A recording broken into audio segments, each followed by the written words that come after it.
Ang dami ko ang nahuling tilapia sa bahay nila, Chow. Tiba-tiba nga kami kasi meron na kaming uulamin bukas. At nung iluluto ko na nga sila, nahirapan pa ako. Kaya naman, from this to this.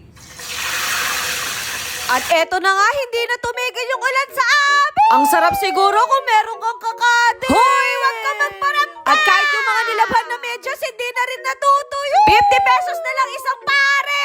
Eto nga pala yung mga bago kong alaga. Opo, eto yung mga nahuli namin tilapia, no? Medyo natatakot nga ako kasi ang lalaki nila.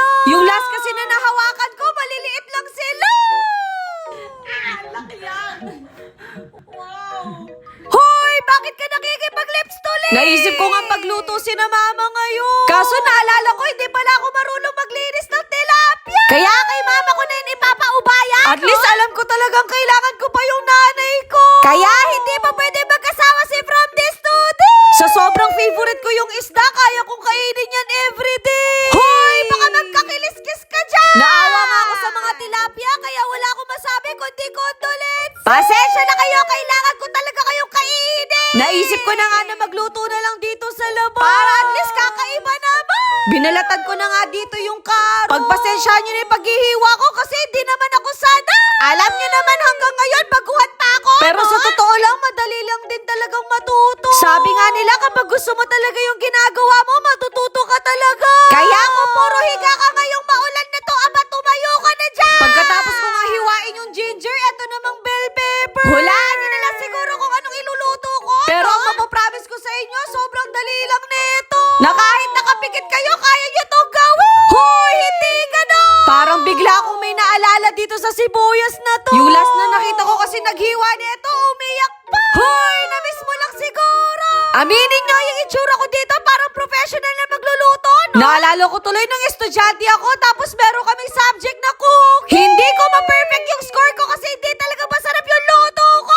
Kaya mag-isip-isip na kayo kung tama bang pinanood nyo tong video na to. Kaya sana walang sisihan kung ginaya nyo to tapos hindi masarap. Pagkatapos nga, binabad ko na sa asin etong tilapia natin. Para naman yung lansa mawala, no? Yung pagiging maarte ko na-activate na naman. Olive oil nga yung gagamitin natin kasi ito yung pwede kay Papa. At eto, lulutuin na natin yung tilapia.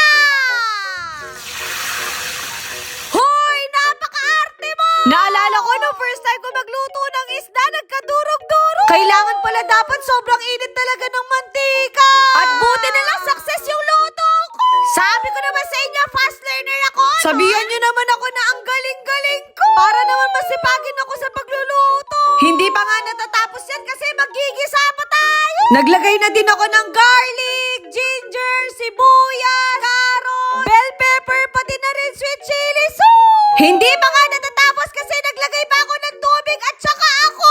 Hoy, hindi ka toyo eh. Pati na rin pala pepper, ng salt, pati na rin sugar. Nako, Erika, kung ano-ano pinaglalagay mo. Pero in fairness, masarap siya. Kaya naman yung pinrito natin na tilapia, nilagay ko na dito. 100% magugustuhan talaga ng magulang ko to. Lalo na kung naka-vlog, masarap lahat. Hoy, puro ka talaga kalokohan. Mabilis ang plating na nga lang to kasi gutom na ako. In fairness, sa itsura pa lang nakakatakam na. Opo, sweet and sour yan, no? Habang nagpe-prepare nga kami, gusto ko sabihin sa inyo na magbibigay kami ng relief goods sa mga nasalanta sa bagyo ngayon. Kaya kung willing kayo mag-donate, malaki man yan o maliit, malaking tulong na yan. Dito nyo na lang isend kasi kung sa akin baka ibang shopping ko. Hoy, puro ka talaga kalokohan. At eto nga, kainan na. Ngayon, iti-taste test na natin siya kung masarap. Itadaki mo.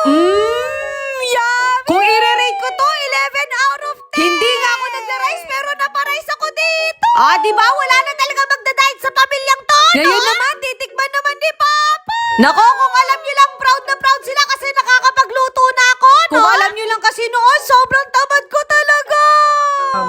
Pwede na mag-asawa si Erika? Hoy, ma, wag muna. Nabigla nga ako kay Bunso, nakadalawang rice pa siya, no? Pagkatapos ko nga kumain, iinom muna ako. Opo, iinom ako neto ko, Varsito. Eto kasi nakatulong sa akin na maging regular yung period ko. At kahit yung pagiging moody ko, nabawasan na rin. Halos 9 na buwan ko na nga itong iniinom at talagang hiyag sa akin. Kaya kung nakaka-experience ka ng hormonal acne, ng irregular period o kaya PCOS, kailangan mo to. Umalis nga lang ako saglit